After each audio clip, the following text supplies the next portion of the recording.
परिणाम ये है कि हम सभी वैसे तो रात्रियों भर सोते ही हैं, भोजन पाकर के विश्राम कर लेते हैं प्यारे, लेकिन ये मौका भगवती महाकाली ने दिया है कि उसके लिए कुछ करो।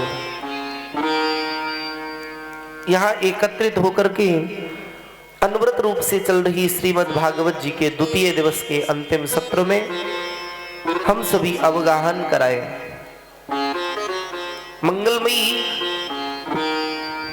मध्याह्न के सत्र में हम सभी कथा को श्रवण कर रहे थे, भागवत जी के प्रथम स्कंद को। भागवत के प्रथम स्कंद में प्यारे राजा श्री परीक्षित को वैराग्य हुआ, और वैराग्य की स्थिति क्या बनी कि एक जरा सी गलती जीवन में प्रभुता आए तो गलती करने के पश्चात अगर हमें ये अफसोस है जावे कि हमने गलती कर दी है, तो प्यारे फिर उसको पश्चाताप कर लेना चाहिए समय पर। नहीं तो जो गलती करके संभल जाए उसे प्यारे इंसान कहते हैं। जिसके जीवन में गलती नहीं हो ऐसा तो कोई संसार में प्रगट्यो ही ना है, सबसे गलती है जामे, लेकिन जो गलती करके यदि संभल जामे तो वाकू तो इंसान कहे। लेकिन गलती करने के पश्चात बार बार गलती है जावे और फिर वासु फिर भी न संभले, तो प्यारे फिर उसे न इंसान कहो जाएगो, न वाकू देवता कहो जाएगो, फिर वाकू तो हैवान कहो जाएगो। महाभारत की कथा अति संक्षेप में आई, आप सभी दिन के सत्र में श्रवण कर रहे थे। राजा को वैराग्य प्रबल हुआ, एक संत की वाणी लग गई। राजा ने मन में विचार किया कि जब एक संत ने श्राप दे दिया तो अब मेरी रक्षा कौन करेगा। राजा जंगल कहीं नहीं गया, गंगा के तट पर बैठ गए। 88,000 संतों ने जाना, बोले अरे राजा परीक्षित को श्राप लगे, आज के सप्तम दिवस इनको मरना है,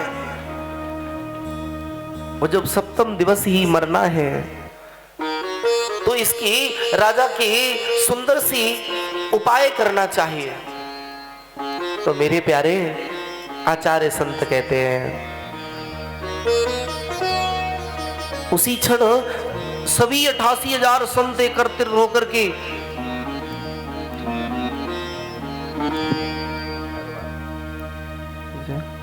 भक्तवत्सल भगवान की हो। मेरे प्यारे राजा ने घर परिवार छोड़ दिया। हम में से किसी को पता लग जाए कि हमें कैंसर है गयो और आज के 5वें दिन मरना है, तो आप सब जानते हैं कि जब हमें पता नहीं था तब तो कम दुख होएगो, लेकिन जब पता लगेगो कि बोले भैया अब याकू ले जाओ, अब याकू ले जाओ, जो चाहो वो जाको पवैयो, अब जाकी कोई जिम्मेदारी नहीं है, तो बाकी जीवन में और ज्यादा ममता बढ़ेगी।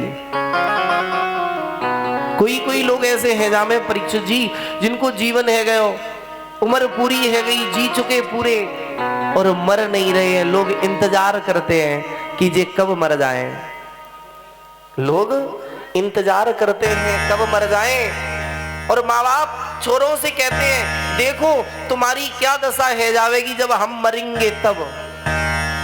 कहते नहीं सब छोरे के मैया बाप कहते हैं, बोले देखियो जब तक हम जिंदा हैं तब तक तुम्हारी मौजें हैं रही, और हम मर जाएंगे तो दाने दाने को भटक जाओगे। मेरे प्यारे एक बार एक छोरे से कह दिया बाप ने, तो छोरा ने कही बोले पिताजी, बोले हम भटकेंगे तब भटकेंगे, पहले तुम मर के देखो, तुम मर जाओ एक बार, हम भटक जाएं या न भटक जाएं, लेकिन तुम्हारी जिंदगी तो समाप्त है जाएगी। राजा को विशाल दुख हुआ, राजा गंगा के किनारे बैठा, बालू का सुंदर सा आसन बनाया, कुशा बिछा रखी है। मन में आया कि कोई मेरे कल्याण के लिए आए, तो राजा मात्र दो ही प्रश्न करता है।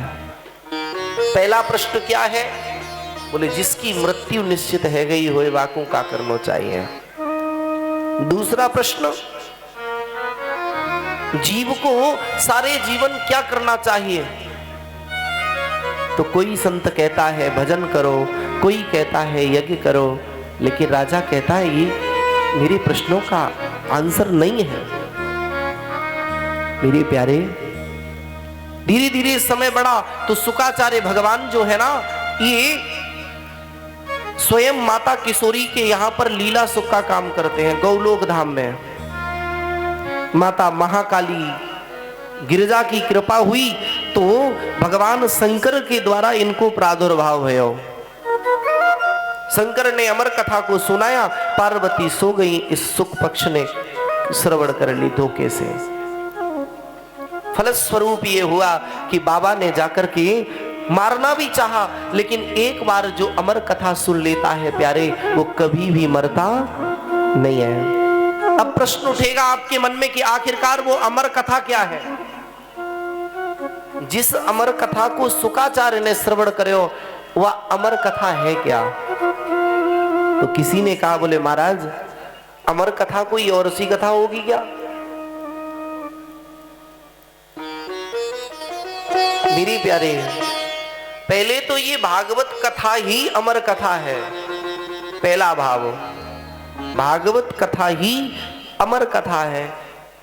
अब लोग कहेंगे, बोले महाराज जी अगर एक बार सुखदेव ने कथा को श्रवण कर ली तो सुखदेव अमर है गए, तो मैं जीवन तो 70 अमर कथाएं है गई, तो तब से तो व्यास ही अमर नहीं भय होंगे।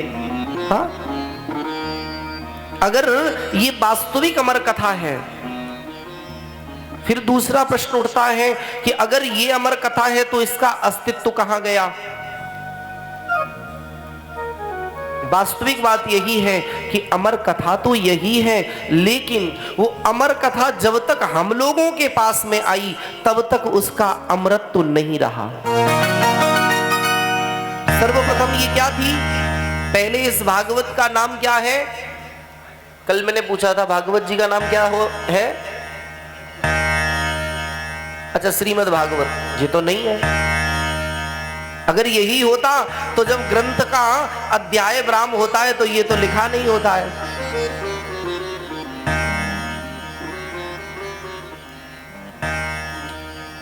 दो चार लोग नीचे बैठे, क्या नाम है भागवत का? कितनी कथाएं सुनी? महाराज जी हजारों है गई कथाएं, तो सुनी ना इन्हें। घर में ग्रंथ को लाइए और अपने परिवार के बच्चों को पढ़ाइए कि आखिर है क्या। भागवत जी का नाम है क्या? परमहंस संहिता। क्या नाम है भागवत का? परमहंस संहिता। ये हंसों की संहिता नहीं है, परमहंसों की संहिता है। और परमहंस जीव कब बनता है?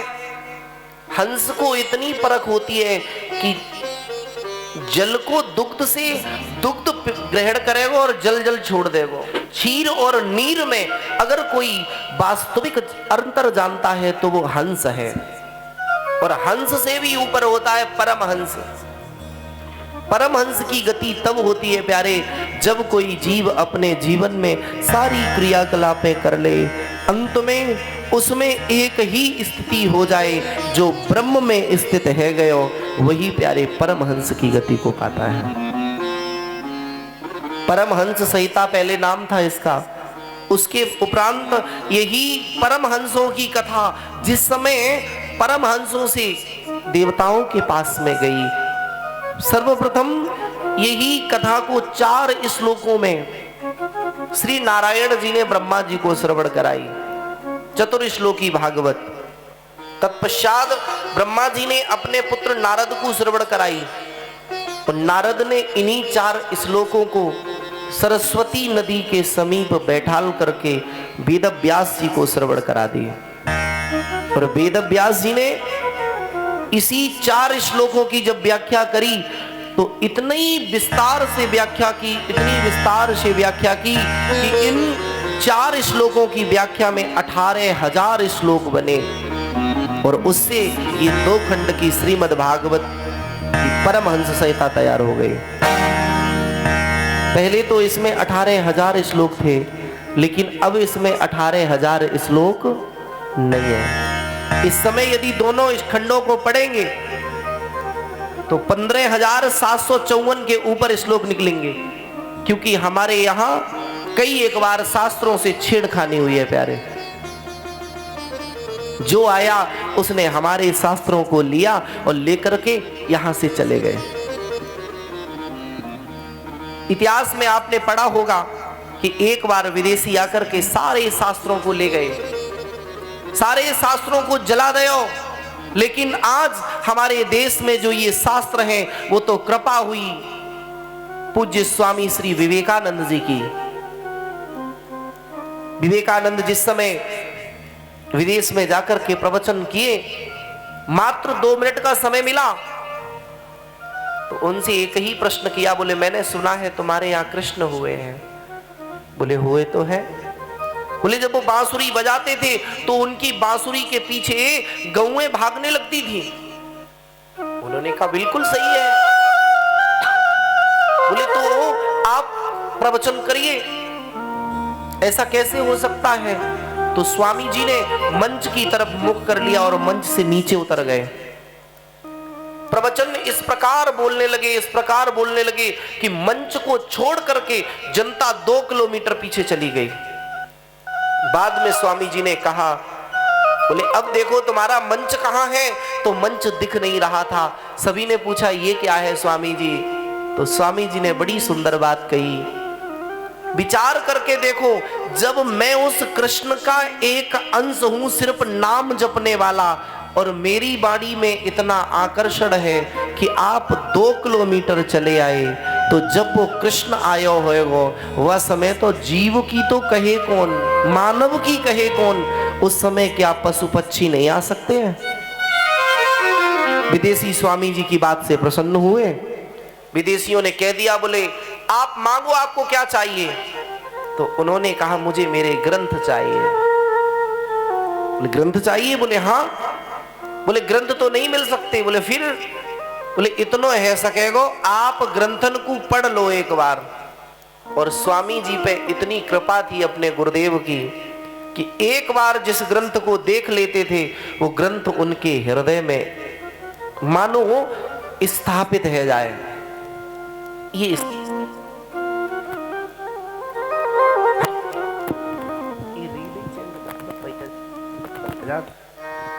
भक्त वत्सल भगवान की। हमारे यहां ग्रंथों से छेड़खानी हुई। अब भागवत जी की कथा के लिए सुखदेव महाप्रभु कर कृपा आए, जिनकी अवस्था 12 वर्ष की है। श्रोता जिसकी किसी की अवस्था 60,000 वर्ष, कोई 70,000 वर्ष का है, लेकिन व्यास की अवस्था कितनी है? मात्र 16 वर्ष की। 16 वर्षीय सिर्फ श्री सुखदेव भगवान आए, और जब सामने बैठे तो सुखदेव परमहंस ने देखा, आते ही आते आसन पर विराजे। राजा ने कहा, सब संतों ने दंडवत करी खड़े होकर के, सुखदेव परमहंस को पदार्पण भयो। राजा ने जान लिया ये कोई अलौकिक महापुरुष है, जिसका चंद्रमा जैसा मुखारविंद, जिसको देख करके नजरें नहीं हट रही। एक बार जिनको देखते हैं लोग उनके होके रह जाते हैं। राजा के मन में आया, प्रणपात किया, पूजन किया। संतों ने उंगली करी, बोले राजन पूजन के चक्कर में नहीं पड़ो, सीधी सीधी बात अपनी रखो। राजा ने पूछा, महात्मा ने कहा, बोले राजन ये संत तुम्हें क्यों घेर के बैठे हैं? और सबसे बड़ी कृपा है गई तेरे ऊपर राजा कि तुझे संतों ने घेर लिया आके। एक बात बताऊं बंधुओं कि अगर जीवन में संत आपको मिल जाए तो फिर मान लेना कि अब आपको भगवान को ढूंढने की जरूरत नहीं है। क्योंकि मानस जी कहती हैं बहुत अच्छा समन्वय है। यदि संत मिल गए तो प्यारे फिर भगवंत कृपा ढूंढने की जरूरत नहीं होगी। लेकिन सच्चा संत मिल जाए, राजन सबसे बड़ी तेरी ये उपलब्धि है कि तुझे संत मिल गए। बता तुझे क्या परेशानी है।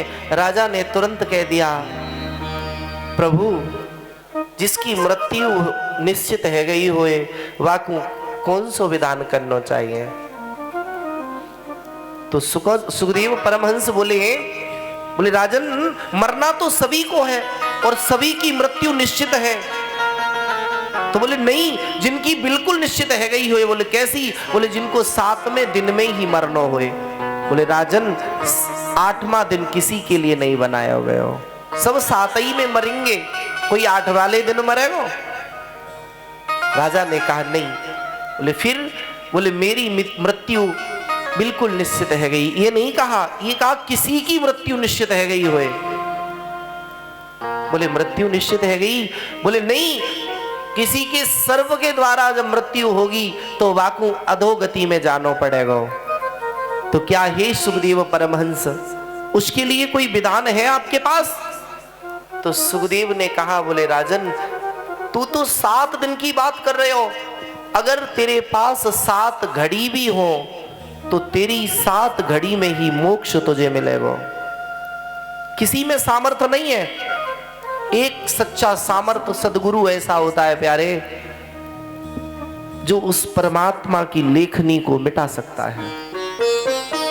लेकिन हो सामर्थ्यवान सदगुरु। बोले राजन एक घड़ी आधी घड़ी आधियु में पुनि आदि तुलसी संगत साधु की हरे कोटि अपराध। एक नहीं, एक घड़ी से भी आधी घड़ी यदि जीवन में मिल जाए और फिर भी संत की सानिध्य मिल गई तो वो कोटि अपराध को हर लेगी। और तेरे यहाँ तो इतनी कृपा हो गई कि सब समस्त संतों को घेर के बैठ गए। राजन तेरे जितनी कृपा किसी के ऊपर नहीं है। कैसे मरेगो? बोले मैं मुझको सर्प काटेगो, सर्प के काटने से मेरी मृत्यु होगी। बोले राजन एक बात बताओ। बोले क्या? बोले तो कुछ सर्प के देखने से भय है या सर्प के स्पर्श करने से भय है? बोले प्रभु मुझे सर्प के देखने से भय नहीं है, मुझे सर्प के स्पर्श करने से भय है। बोले अच्छा? बोले हाँ। बोले फिर मुझे ये बता, तुझे सर्प के स्पर्श करने से भय है या सर्प के काटने का भय है? राजा ने मन में विचार किया, जब कोई प्राणी मेरे गोद में हो और वो मुझे काटे ही ना तो मुझे काय को भय। बताओ अगर एक सर्प सफेरे के पास हो में और वो सफेरा वाले सर्प को छोरा गले में डाल के डोल जामे, लेकिन 212 सर्प अगर कहीं मिल जामे तो कोई डाल सके गले में? बोले नहीं महाराज मुझे स्पर्श करने से भय नहीं है। तो सुखदेव परमहंस ने कहा, बोले राजन एक बात बताओ, तुझे सर्प के स्पर्श करने से भय है या सर्प के काटने से भय? बोले काटने से। बोले फिर तो तुझे काटने से भी भय नहीं होना चाहिए। बोले क्यों? बोले सर्प के काटने से भय है या सर्प के विष का भय है? बोले विष का भय है। बोले नहीं विष का भी भय नहीं है तुझे, तुझे सिर्फ मरने का भय है। सुखदेव परमहंस की बात सुनी राजा श्री परीक्षित ने कहा, बोले प्रभु सबसे बड़ी बात तो यही है, जीवन में बाल्य अवस्था से लेकर के वयोवृद्ध भी मरनो तो कोई चाहे ही नहीं महाराज। ऐसो एक प्राणी बताओ महाराज, आजकल कोई महात्मा मिल जाए जैसे हम लोगन को और नहीं मिले रोड पे हुआ जामे तो हम लोग फिर महात्माओं से क्या पूछते हैं? महाराज जी दुकान अच्छी चले, छोरा की नौकरी लग जाए, घर में पोता आ जाए, खेत में अच्छे से आलू चकाचक है जावे, बाबा डारवे आएगा खेत में? बाबा तो डारवे आवेगा नहीं। जब कोई संत मिले तो उससे ये पूछो कि हे संत जी मैं भगवान को भजन कैसे करूं, मेरी अंतर मन की वृत्तियां कैसे सुधरें। और यहाँ इतने लोग बैठे हैं, कोई एक ऐसा बता दो जो संतों के पास जाए। मंदिर में अच्छा आप लोग जाते हैं, मंदिर में कितने लोग यहां बैठे हुए हैं जो मंदिर में जाकर के कुछ ना मांगते हो?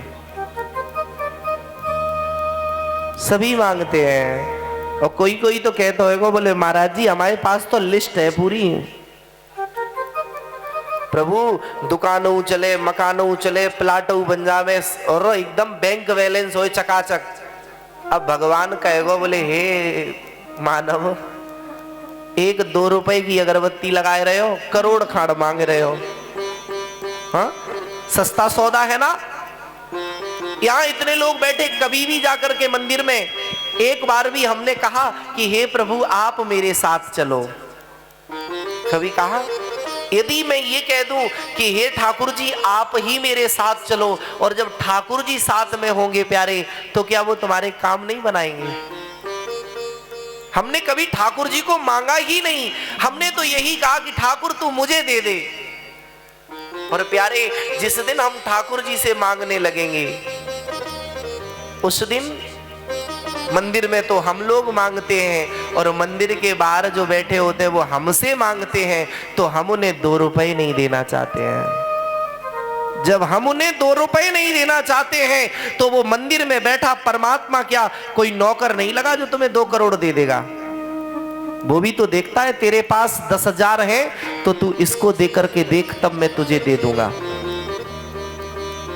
नहीं तो आप लोग देख ही रहे होंगे कि प्रत्येक मंदिर में लाइन लगी है मांगवे वारन की, और महाराज दनादन मांग रहे, और फिर कामनाएं कितनों की सिद्ध हो जाती हैं? नहीं। इसीलिए किसी ने गाया, उलझ मत मन बहारों में, उलझ मत मन बहारों में, बहारों का भरोसा, उलझ मत मन बहारों में, बहारों का भरोसा क्या। उलझ मत मन बहारों में, बहारों का भरोसा क्या। उलझ मत मन बहारों में, बहारों का भरोसा क्या। बहारें छूट जाएंगी, बहारें छूट जाएगी, बहारों का भरोसा क्या। बहारें छूट जाएगी, बहारों का भरोसा क्या।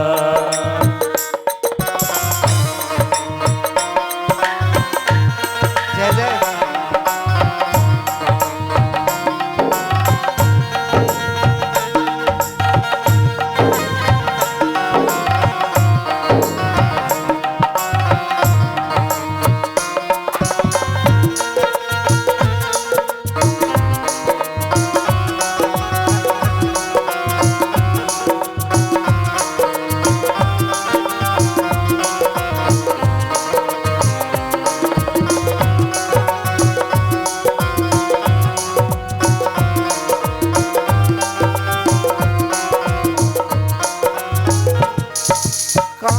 कामनाएं जो है तेरी, बहारें हैं वो सावन की। है तेरे जो वे बहारे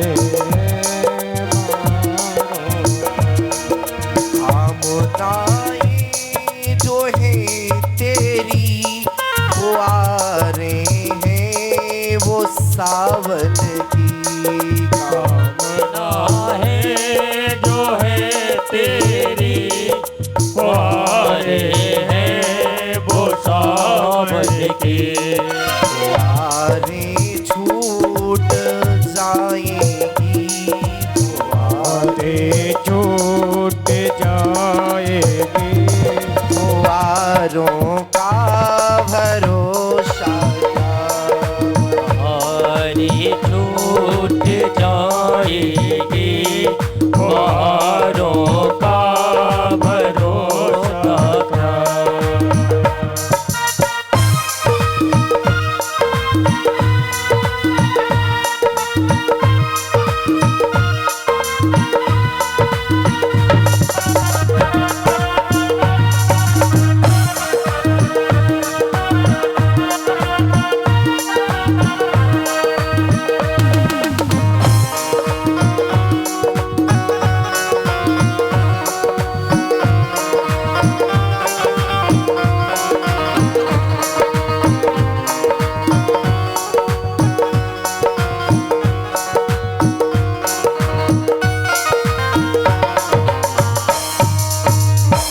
सावन के महीने में देखो होगो कि जब हल्की हल्की सी फुहार पड़े ना, और वैसी फुहार से अगर आप सोचे कोई किसान कि मेरे घर में मेरी खेत की सिंचाई है जावे, तो बताओ उस फुहार से क्या सिंचाई हो सकती है। जरा सा अगर पानी बरस रहे हो प्यारे, और जब जरा सी धूप निकली तो वो फुहारें अपने आप बंद हो जाएंगी। ऐसे ही मन में जो हमारे चलता है प्यारे, मन के ये जो विचार हैं ये बराबर चलते रहते हैं। और बन्नू ये सभी विचार कब शांत हो जाएं। आज मन में आ रहा है कि हम पूजा करेंगे, और कल मन में आएगा कि हम किसी को गालियां देंगे तो प्यारे दे देंगे। राजा ने पूछा, शुक्राचार्य ने कहा, बोले राजन मरनो तो सभी को ही पड़ेगा। बोले अब तू सिर्फ एक काम कर। बोले क्या? बोले मैं तुझे भागवत जी के मूल सूत्र को सुना रहे हो। क्या? जितासनो जितो शंघो जितो श्वासो जितेंद्रिया। ये 4 सीढ़ियां हैं जीवन में परमार्थ पे जाने के लिए, परमात्मा तक पहुंचने के लिए प्यारे। ये 4 सीढ़ियां हैं। पहला क्या है? बोले जितासनो। जितासनो। फिर दूसरा प्यारे क्या है? बोले जितो संगो। जितासनो, जित संगो, जितेंद्रिया। पहला हमारा आसन जीता होना चाहिए, आसन जीत लेना चाहिए। सबसे पहले यदि आसन नहीं होगा, आसन यदि नहीं जीत सकेंगे तो प्यारे हम कोई भी कार्य नहीं कर सकते। आसन जीतेगा कैसे? सबसे पहले अगर हम 1 मिनट के लिए बैठे, सबकी समस्या है, माला लेकर के 2 मिनट बैठे, घुटनों में दर्द है वे लगो, फिर टेढ़े मेढ़े कर लिए। अगर मकान की नींव मजबूत नहीं है तो उस पर आप इमारत खड़ी नहीं कर सकते हो। सबसे पहले क्या है? बोले आसन शुद्ध होना चाहिए। जीवन में अगर आसन आपने जीत लिया, एक आसन पर कितनी देर तक बैठ सकते हो आप। भजन करने का पहला मूल मंत्र है आसन शुद्ध होना चाहिए। पहला आसन। दूसरे नंबर पर आता है प्यारे वासन। अब बर्तन क्या है? हमारा हृदय। इससे बड़ा तो कोई बर्तन हो ही नहीं सकता। इससे बड़ा कोई बर्तन नहीं होएगा दुनिया में। अब आप पूजा कर रहे हैं और हृदय में ऐसे चल रही है, बोले पड़ोस वालों कब मरे तब मोकू शांति मिले। हाँ, आजकल यही चल रहा है। पूजा कर रहे हैं, बोले महाराज हम तो हो। एक कोई महाराज जी हमारे पास आए, अभी 1-1.5 महीने पहले की बात है प्यारे, कि एक मैया मोसो कह रही, बोले महाराज जी हमने हाँ कि ऐसो कोई अनुष्ठान है का? हमने कहा कैसो? कि मैं पड़ोस वाले के घर में डेली लड़ाई है जावे। सच मैया? हमने हाँ मैया एक होवे ऐसो अनुष्ठान। बोले कौन सा अनुष्ठान? हमने कहा भगवती बंगला मुखी को करनो पड़ेगा, तो है जावेगी लड़ाई। लड़ाई करवे की काजत तुरंत होवे लगे दूसरे के घर में। हमने कहा मैया तू करावेगी और कहूं पड़ोस वाली ने ते ऊपर करवाए दो, तो अनुष्ठान से अनुष्ठान कट जाएगा और बाद में ते ही दुर्दशा है जावेगी कि जेब से नोट हो जाएगा। नहीं तो बताओ, हम सभी बैठे हैं, अगर मेरे छोरा हाई स्कूल में पास है जावे तो हम लोग क्या कहेंगे? वो रात रात पढ़ते रहे हो हैं, मैंने रात भर पढ़ाई की तब पास है वो। और पड़ोस वालों पास है जावे और फिर तुमसो कहे बोले बाको छोरा पास है गो, तो तुम ये नहीं कहोगे कि बाके छोरा ने पढ़ाई करी, फिर क्या कहोगे? अरे तुम्हें पता है मैंने नकल से पास है गो, वो मैंने पैसा दे तब पास भयो। तो इसका मतलब कहीं ना कहीं मेरे हृदय में अपना और पराया छिपा बैठा है। और फिर पूजा से कल्याण हो नहीं सकता। कितनी भी फिर पूजा कर लो, कितना भी जप कर लो, तप कर लो, लेकिन जब तक तुम्हारा ये हृदय रूपी बर्तन पवित्र नहीं है। आसन, फिर वासन, तीसरे नंबर पर है प्यारे अनुशासन। जब जीवन में आसन पवित्र होगा, बर्तन शुद्ध होएगा और वर्तन शुद्ध हेवे के उपरांत जब जीवन में अनुशासन होगा तभी तुम्हारा कहीं भी शासन चल सकता है। दूसरी तरीके से समझ लें, पहला जिताशनो, अपने आसन को जीतो। जित संगो, अपने संग को जीत लो। सबसे पहले आपका संग आपको निर्भर करता है कि आप हैं कैसे। अगर किसी के बारे में जानना है तो सबसे पहले उसके दोस्ती देखो किस किस से है। अगर आपके दोस्त आदमी की मेंटिलिटी कैसी है वो उसकी दो चीजों से निर्भर करती है। पहला उसका पहनावा, दूसरा एक बार वो हमसे एक शब्द बोल दे तो हम समझ जाएंगे इसके अंदर क्या भरा है, और तीसरा उसकी दोस्ती किस किस से है। चूंकि चिलम पीवे वारे कोई ढूंढेगो, और बीड़ी पीवे वारो रात के समय चाहे भले ही गांव में जाइयो, रात में गयो लेकिन वो अपने मित्रन को ढूंढ लेगो। हमारी संगति कैसी है?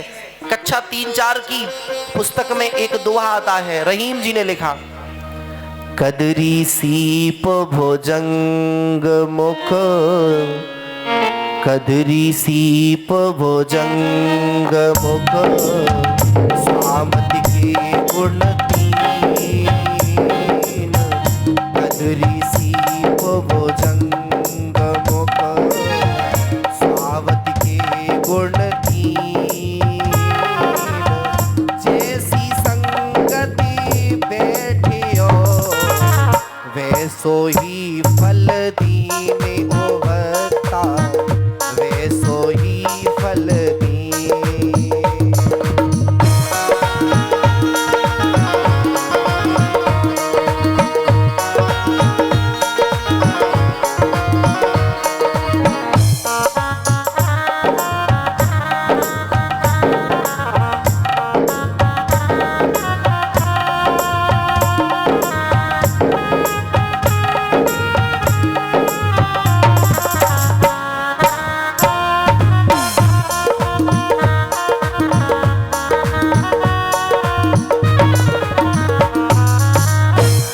स्वाति नक्षत्र में एक बूंद चलती है, ऊपर से तो बूंद आई, नक्षत्र स्वाति पड़ गया ज्योतिष के अनुसार, और यदि वही बूंद,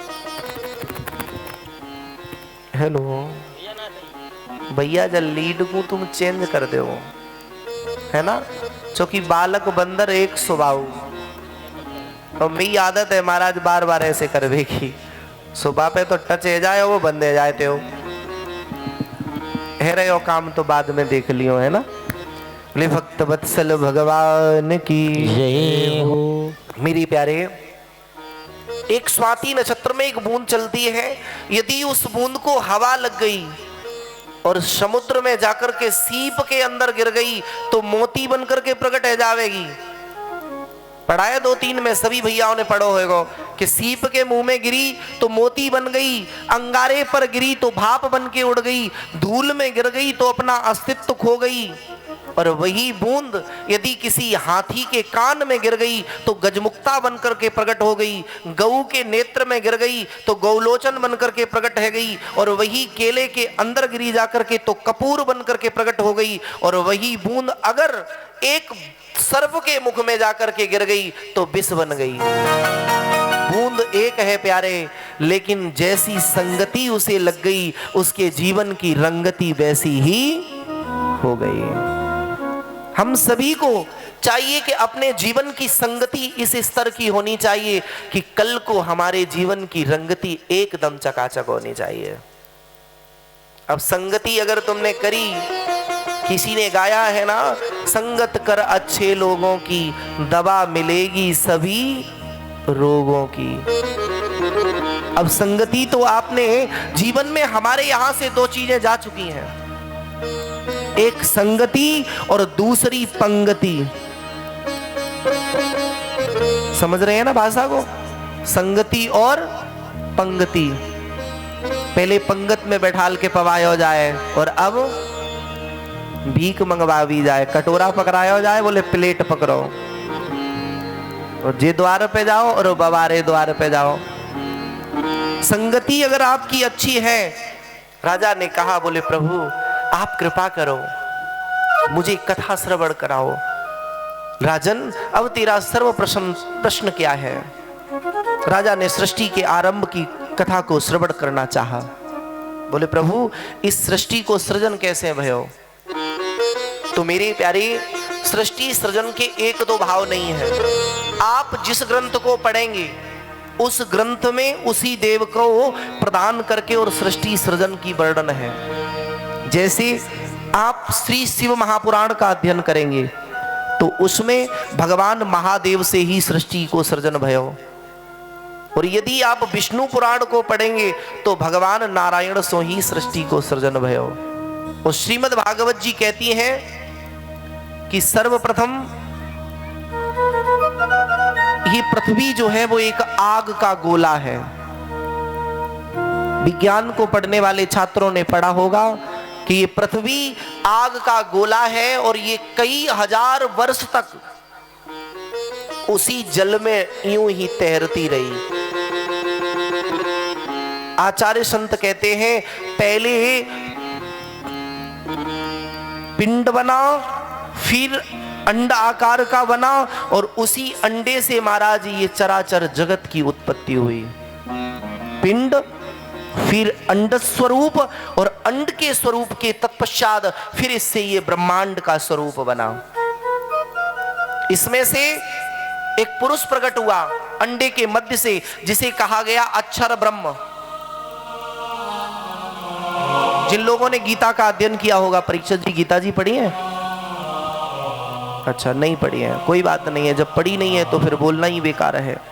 हाँ, जिन लोगों ने गीता का अध्ययन किया होगा, गीता में भगवान कृष्ण ने 15वें अध्याय में बताया। 15वें अध्याय के 14, 15 और 16 श्लोक को पढ़ेंगे तो आपको अक्षर ब्रह्म की बात को आप पढ़ सकते हैं। और ऐसे नहीं, जो लोग दिल्ली गए होंगे, दिल्ली में तो सब लोग गए होंगे, है ना? दिल्ली में एक अक्षर धाम बना हुआ है। और दिल्ली भी नहीं, वृंदावन में कितने लोग गए हैं यहाँ से? वृंदावन गए हो? अच्छा। और वृंदावन में महाराज आप लोगों ने प्रणामियों का एक मंदिर देखा है? कांच मंदिर जिसे कहते हैं। नहीं देखा भैया, अब की बार जइयो तो बताए दे रहे। अब की बार जइयो, अटल्ला चुंगी से सीधे रंगनाथ जी की तरफ निकल जाना। अटल्ला चुंगी से मात्र 150 मीटर की दूरी पर कांच मंदिर है, उसके दर्शन करके आना। या दिल्ली में जाना तो अक्षर धाम के दर्शन करके आना। भागवत को समझना इतना सहज नहीं है कि एकदम आए और भागवत जी को समझ लो। भागवत समझने के लिए या भागवत पर भाष्य करने के लिए नाना पुराणों का अध्ययन करना पड़ेगा। गीता जी के 15वें अध्याय को पढ़ेंगे तो अक्षर ब्रह्म तक की बात कही है प्यारे। उस अंडे आकार से एक अक्षर पुरुष प्रकट हुआ, जिसे विराट पुरुष भी कहा गया। और इस विराट पुरुष के ही मन में आया एको अहम बहुश्यामी। वेद का सूत्र है, वेद में कहा गया एको अहम बहुश्यामी, एक से हम बहुत है जामे। तो इसी अक्षर ब्रह्म ने अपने खेलने के लिए कीड़ा स्थली बनाई सुंदर सी, और इसके शरीर से ही 14 लोकों का ब्रह्मांड बना, जिसमें 7 लोक भगवान के अक्षर पुरुष के कमर के नीचे भाग में हैं और 7 ही लोक भगवान के ऊपर के भाग में हैं।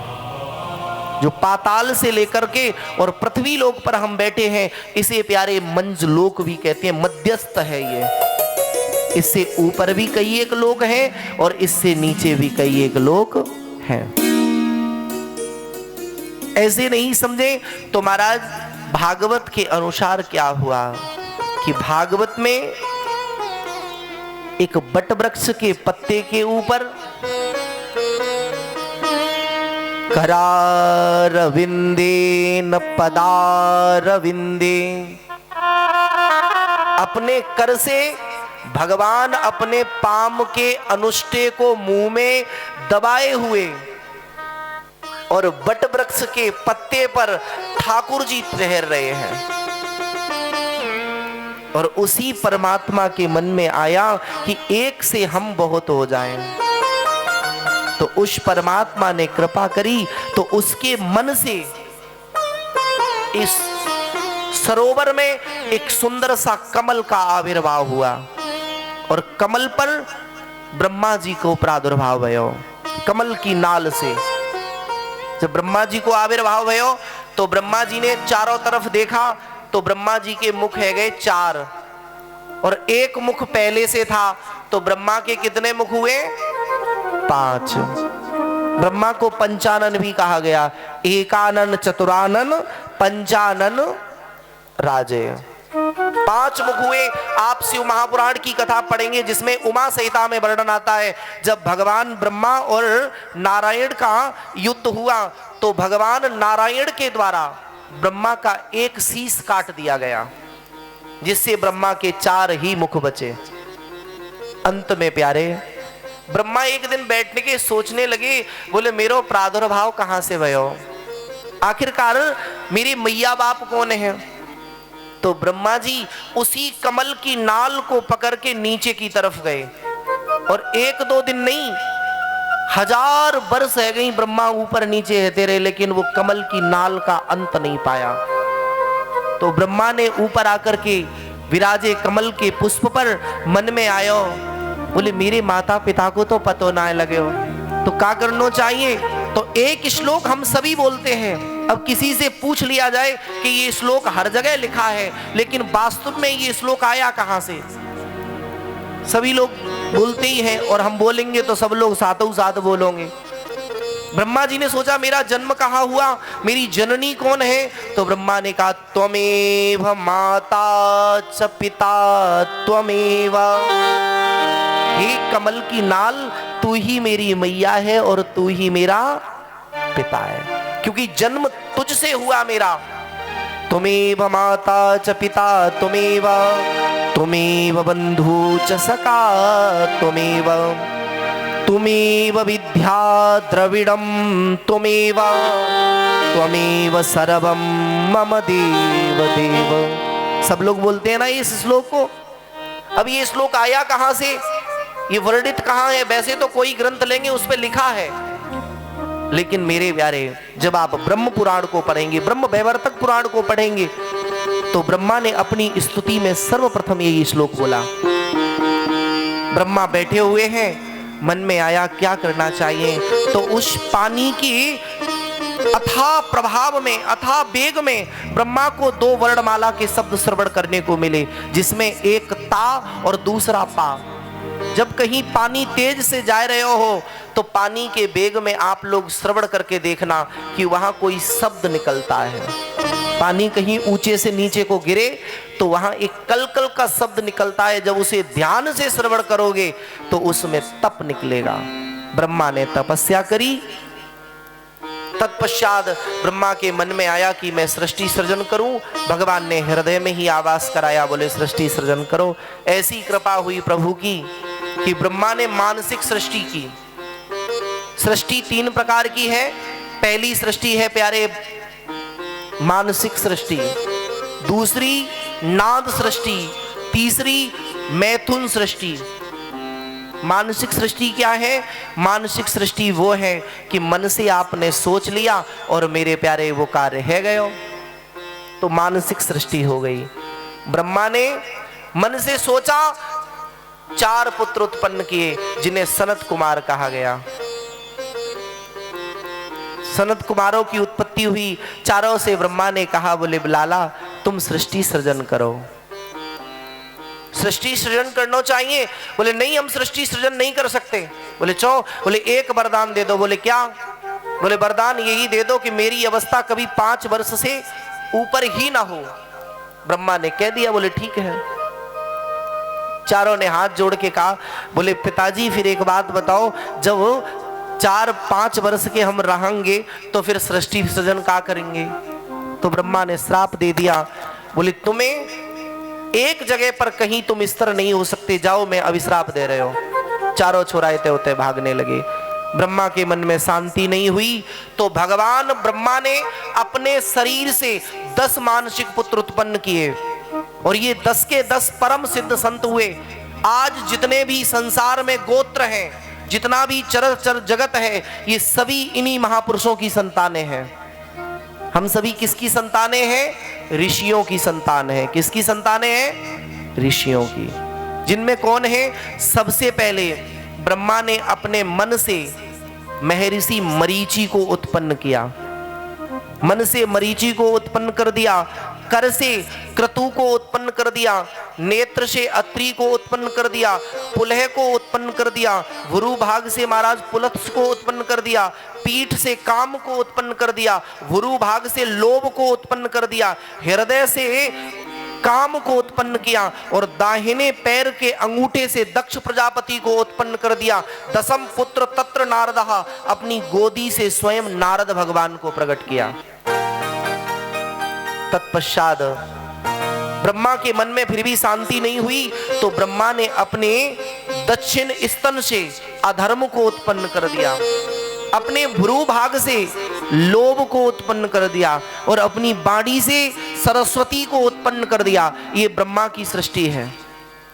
अंत में ब्रह्मा के मन में आया, बोली सुंदर सी पुत्री है, तो इन्हीं ब्रह्मा जी ने अपनी पुत्री के लिए मन में काम वासना आ गई, गलत विचार आए, तो संतों ने समझाया। अंत में प्यारे ब्रह्मा ने ये शरीर छोड़ दिया, जिससे अंधकार की उत्पत्ति हुई, उसी अंधकार को इन दिशाओं ने लिया, जिससे रात्रि की उत्पत्ति हुई। पुनः ब्रह्मा जी का जन्म हुआ अगले कल्प में। तो इन्हीं ब्रह्मा जी ने अपने शरीर के 2 भाग कर दिए। मन से परम पूज्य प्रातः स्मरणीय पूज्य स्वाम्य मनु जी को उत्पन्न कर दिया और सत्य से श्रीमती सतरूपा महारानी को उत्पन्न कर दिया। इस जगत की प्रथम दाम्पत्य जीवन अगर कोई हुआ तो सिर्फ 2, एक मनु जी और दूसरी सतरूपा महारानी। जिन लोगों ने मानस पढ़ी होगी, मानस में एक चौपाई आती है, स्वाम्य मनु और सतरूपा, इनसे उपजी नर सृष्टि अनूपा। ये आज जो चराचर जगत है, ये प्यारे उन्हीं संतों की संतान है। हम सभी ऋषियों की संतान हैं और फिर भी हम लोग अपने अस्तित्व को खो बैठे हैं। ऋषियों की संतान है, आप यहाँ विराजे हुए हैं, आपके पूर्वज भी पहले कोई ऋषि ही होंगे, लेकिन हम लोग लकीर के फकीर होते चले जा रहे हैं। आप लोग यहाँ विराजे हैं, इतने लोग, जब कोई आचार्य, आप सुबह आचार्य जी जब यज्ञ कराते हैं और आपसे संकल्प बुलवाते हैं, तो आप क्या गोत्र का नाम लेते हैं? आपका गोत्र क्या है? कश्यप ऋषि की संतान हो ना? जब हम कश्यप ऋषि की संतान हैं, क्योंकि कश्यप की 1-2 पत्नियां नहीं है, कश्यप की 13 पत्नियां हैं। कितनी पत्नियां हैं? 13 है। पद्म पुराण के अनुसार 13 पत्नियां हैं, हरिवंश पुराण के अनुसार 17 पत्नियां हैं, अग्नि पुराण के अनुसार 14 पत्नियां हैं और महाराज भविष्य पुराण के अनुसार 11 पत्नियां हैं। लेकिन भागवत जी में तो 4 ही का वर्णन। इनके यहाँ 5 संतानें हुई, जिसमें प्यारे लाली हुई 3 और छोरा हुए 2। लालियों के नाम है देवहूति, प्रसूति और आकृति, और छोराओं को नाम पड़े हो प्रियव्रत और उत्तानपाद। आचार्य संत कहते हैं इन्हीं के एक पुत्र हुए, जिनकी आकृति नाम की कन्या है, ये रुचि प्रजापति के साथ में विवाह कर दिया गया, और जो प्रसूति नाम की कन्या है, वो प्रसूति नाम की कन्या दक्ष प्रजापति को विवाही गई। और दक्ष प्रजापति को जब ये कन्या को विवाह करो गयो, और एक जो देवहूति नाम की कन्या है, ये देवहूति नाम की कन्या ही कर्दम ऋषि को विवाही गई। क्योंकि कर्दम ऋषि ने इतना तपस किया, इतना तप किया, एक दिन भगवान प्रकट है गए, बोले हे कर्दम, तुम मुझसे वरदान मांग लो। बोले नहीं, वरदान में क्या दोगे प्रभु? बोले जो मांगोगे। बोले आप जैसा पुत्र चाहिए। बोले मेरे जैसे पुत्र के लिए, पाने के लिए तुम्हें पहले शादी करनी पड़ेगी। पहले हमारे यहाँ नियम होता था प्यारे, कि पहले कोई भी होता था, पहले साधना करता था, क्या करता था? साधना। पहले साधना करता था, तब शादी करता था। और अब है गयो महाराज उल्टो। अब क्या होए? बोले अब पहले शादी करेंगे, बाद में साधना करेंगे। पहले जितने भी हम अपने महापुरुषों के चरित्रों को पढ़ें, पहले सबसे पहले उसने अपने जीवन में योग किया होगा और योग के पश्चात भोग की तरफ गया होगा। और आज रजनीश को जिसने सुना ओशो को, ओशो कहता है भोग से योग की तरफ जाओ। भोग से कभी कोई योग की तरफ गया ही नहीं है, लेकिन योग से भोग की तरफ आया जा सकता है। जो ये कहता हो कि मैं भोग भोग लूं और बाद में भजन करूं, कभी नहीं है सकेगा। क्योंकि यदि तुमने पहले भोग भोगा है तो प्यारे तुम्हारे जीवन से भोग कभी जाने वाला नहीं है। इसका उदाहरण समझें। यदि आप एक बार कभी चौराहे पर खड़े होकर के आपने पानी की टिकिया खाई है और फिर कहीं चर्चा चल जाए पानी की टिकिया की, तो आवाज आवेगी, मन जावेगो, बाको स्वाद हृदय में आवेगो। और एक बार आपने कभी गुलाब जामुन पायो ही नहीं है, तो कोई बात करता रहे, आपके हृदय में ये नहीं आ सकता कि गुलाब जामुन को स्वाद कैसे होए। अब गुलाब जामुन तो पायो है आप लोगों ने। एक बात बताओ, राजभोग कैसा होता है? राजभोग कितने लोगों ने पाया? नहीं पाया ना? पायो है पायो तो है, लेकिन नाम ना है पता हो। अब हम कहते हैं बोले ये इसको राजभोग कहते हैं, तो कहो महाराज हम तो डेली पावे, लेकिन डेली वारो ना है ने। राजभोग बड़ी सुंदर सी चीज है ना। कभी आना हमारे वृंदावन में और राजभोग पाना है तो बिहारी जी की गली में राजभोग मिलता है, और फिर पाकर के देखना राजभोग। और आज हम आपसे राजभोग की चर्चा कर रहे हैं तो आपको उसका स्वाद नहीं आएगा मुख में, लेकिन जब पाके आ जाएंगे तो ये मन पहले बता देगा, बोले स्वाद ऐसो में, है ना। एक बार इस मन ने जिसका ग्रहण किया है, जो चीज हमसे दूर है तब तक वो अच्छी लगती है, और जिस दिन वो हमारे पास होती है उस दिन उसका अस्तित्व खत्म हो जाता है। ये दुनिया की यही चाह है प्यारे, कि जो हमारे पास नहीं है उसके लिए तो हम ललचा रहे हैं, और जो पास है उसकी कद्र करते नहीं है ना। माँ बाप जब तक पास में है तब तक माता पिता को कोई मानता नहीं है, और मैया बाप जब खत्म है जामे तो उनके श्राद्धन पे देखो बढ़िया से कागन को अम्मा बाप बनाए ले में जे हैं। जब पितृपक्ष में ना तो छत पे कागन को निमंत्रण करके पवा में बोले बाप जी आ जाओ। अरे जीते जी ही पवा लेते माँ बाप को, तो मरने के बाद ये दुर्दशा होती नहीं।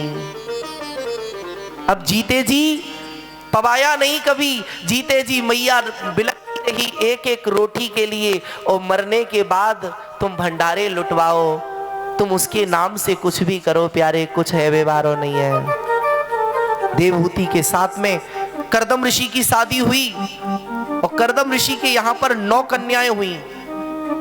जिस समय शादी हुई तो मैया ने एक ही बात कही, बोले स्वामी हमें एक पुत्र चाहिए।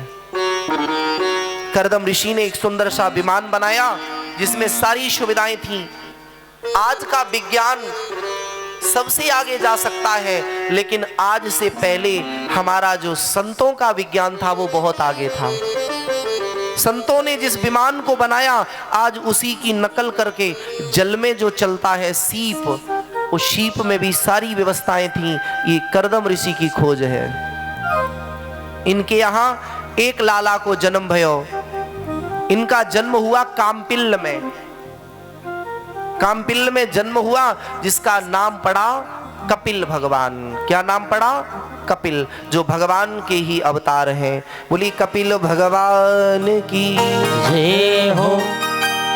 एक दिन की बात, कपिल के यहाँ पर प्रादुर्भाव होते ही हो, पिता तो जंगल को गए। मैया ने कपिल भगवान के चरणों में प्रणाम किया, और माता ने अपने पुत्र से सद्ज्ञान को प्राप्त किया। कभी कभी पुत्र अगर कोई अच्छी बात करता है तो माता पिता को चाहिए कि अपने पुत्र से ही सद्ज्ञान ले लेना चाहिए। नहीं, माताओं का स्वभाव क्या है या भाइयों का स्वभाव क्या है कि मैया अगर कहीं से कोई महात्मा बन के आ जाए छोरा, तो मैया क्या कहेंगी, बोले बाबा जी तुमने अपनी मैया की कोख को तार दयो हैं। और अगर आपका कोई छोरा हो वो कह दे हम महात्मा बनेंगे, तो मैया के सर पे ऐसा हो वज्र से टूटेगो। कोई भी ऐसा माँ बाप नहीं हो सकता। मैया क्या कहेगी, बोले लाला डॉक्टर बन जा, कलेक्टर बन जा, मास्टर बन जा, फौजी बन जा, लेकिन बाबा नहीं बनना। और दूसरे की मैया को छोरा बन गो तो बाने अपनी अम्मा की को उतारे हो।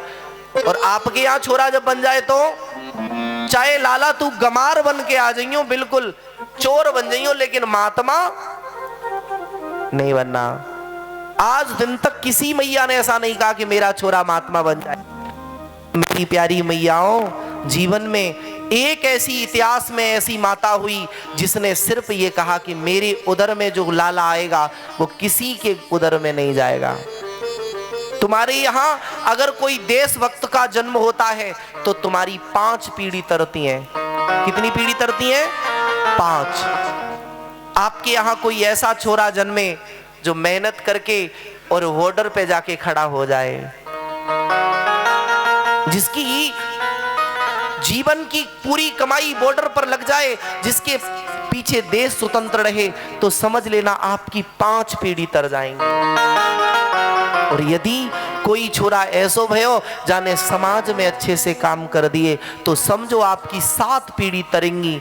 लेकिन प्यारे, अगर आपके घर में कोई भगवत भक्त है गयो तो 21 पीढ़ी को तार देगा वो।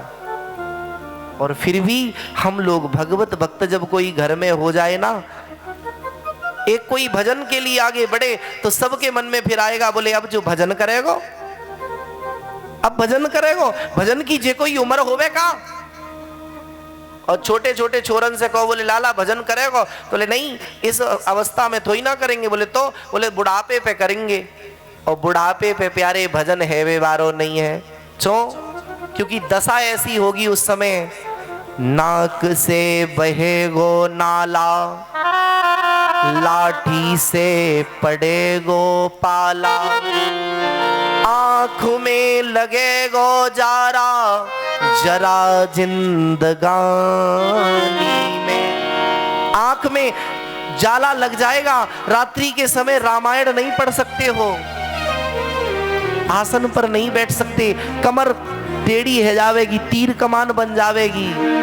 और फिर प्यारे भजन क्या करोगे खाक, जब तन की उड़ जावेगी राख।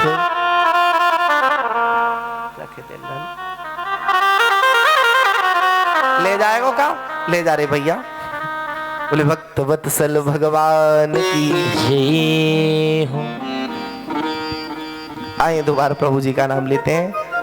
देखो ये संस्कार की बात होती है, बेटा बुरा नहीं मानना, ये संस्कार होते हैं। अगर इन्हें संस्कार मिले होते, मंदिर में आना कैसे चाहिए? उठवो बैठवो बोलनो, 3 चीजें आ जाए, आना, बैठना और बोलना। ये संस्कारों से होगा। कभी भी भगवान के मंदिर में जाएं, बहुत सुंदर। क्योंकि जब आओगे कोशिश करेंगे 7 दिन में, अब तो 7 दिन ही बचे हैं, आज से 2 दिन तो गए, माता रानी कृपा करेंगी तो कोशिश करेंगे जितनी भी सेवा है सकेगी। अपने बस यहाँ पर फैमिली को लेकर के आओ, बच्चों को लेकर के आओ, ताकि आप लोगों को ये लगे कि बच्चों में संस्कार भरो। आज अगर मोबाइल के चक्कर में देखो, आगे देख रही हो ना, एक मोबाइल, ये दशा होगी कि 5-5, 7-7 वर्ष वाले छोरा छोरियों को चश्मा लगाना पड़ेगा। क्यों? ये बीमारी सबके हृदय में हो गई। हमसे किसी संत ने बड़ी सुंदर सी बात कही कि बेटा एक समय वो आएगा कि घर घर में एक पागल है जाएगा, घर घर में एक पागल होएगा। और आज वो समय सामने है। कभी देखो ऐसे मोबाइल चला रहे और अकेले बैठे और बैठे बैठे हंसवे लगे हुए। पागल की दशा क्या होती है? पागल एकांत में ही हंसता है। अब विडंबना की बात देखो, एक बीमार दूसरे बीमारों को बता रहा है, क्योंकि जो बीमारी आपको है कहीं ना कहीं वो बीमारी मुझे भी है। हाँ भाई, क्योंकि रखते हम भी हैं। कभी भी संध्या के समय मोबाइल को अपने सराहने रख करके नहीं सोना चाहिए। और सबसे ज्यादा महाराज मोबाइल की आफत।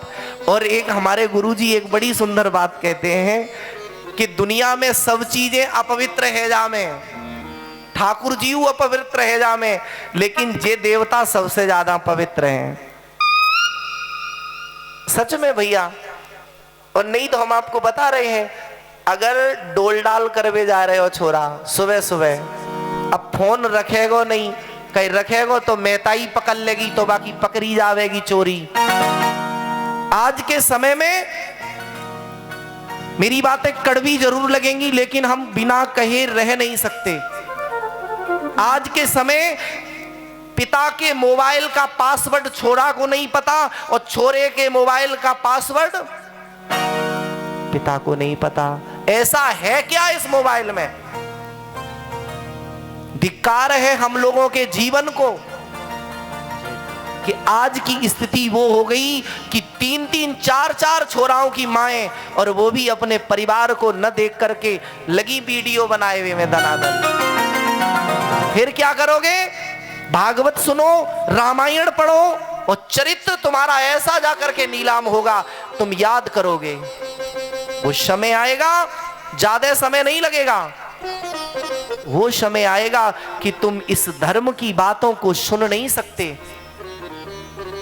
मोबाइल रखा, पिता के मोबाइल में पासवर्ड है, लाला के मोबाइल में पासवर्ड है, मोबाइल में सब कुछ है। मोबाइल अगर अच्छी दशा दे सकता है तो मोबाइल तुम्हारी दुर्दशा भी बना सकता है। गलत मोबाइल नहीं है, मोबाइल का सदुपयोग करो। मैं निवेदन करना चाहूंगा उन पिताओं से जो अपनी बिजनेस में, अपनी दुकान में, अपने व्यापार में इतने बिजी हो गए हैं कि जो अपने घर को समय नहीं दे रहे हैं। उनसे निवेदन है कि सांझ के सांझ बैठ करके अपने लाला लालियों से बात करें। वो क्या करेंगे? बोले पिताजी अपने कमरे में, छोरा अपने कमरा में, तीनों बैठे। अब महाराज माताजी बूढ़ी सी अपनों पकड़े, बहू अपनों लेके बैठी, छोरा अपनों लेके बैठो, चकाचक घूम रहे, किसी को किसी से कोई लेना देना नहीं। जीवन बदल गया। लेटरिन में गए तो ये पहुंच गया, पूजा में गए तो ये रख लिया ओम जय जगदीश हरे हरे। हाँ, कितना भी सुंदर भोजन बना हो और इसमें जरा सी आवाज आ जाए मैसेज की, भोजन छूटेगा, पहले लिड़बिड़ाए के उठाए के देखो, बोले भैया किन को आए गए हो जामे, वो आयो वो का भागेगो नहीं। तो बताओ, आप माला करने बैठे हो मंदिर में, भजन करने बैठे हो, माला के लिए ये पूछेंगे, बोले गुरुजी कितनी माला करनी है, और इस फोन पे मैया ने बुलाया, बोले बेटा आजा, बोले 2 मिनट में आ रहे, और 2 मिनट बारो 2 घंटा में चुप को रहे हो। फिर कब 2 घंटा है गए जे प्यारे। इसीलिए कहते हैं हेलो हाय को छोड़ करके राधे कृष्ण जीवन में बोलो। मोबाइल अच्छा है, लेकिन मोबाइल के सार पे संस्कार हमारे जीवन में अगर आएंगे, कपिल जैसा पुत्र अगर चाहते हो, कपिल ने अपने जीवन में सांख्य शास्त्र की व्याख्या करी। किसकी व्याख्या करी? सांख्य शास्त्र की। जो हमारे यहाँ 6 शास्त्र हैं, इसमें सबसे पहला शास्त्र है सांख्य शास्त्र, जिसमें योग का वर्णन है।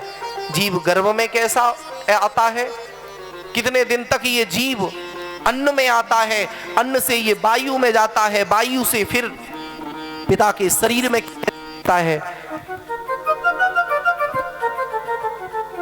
इधर धीरे धीरे समय बढ़ा।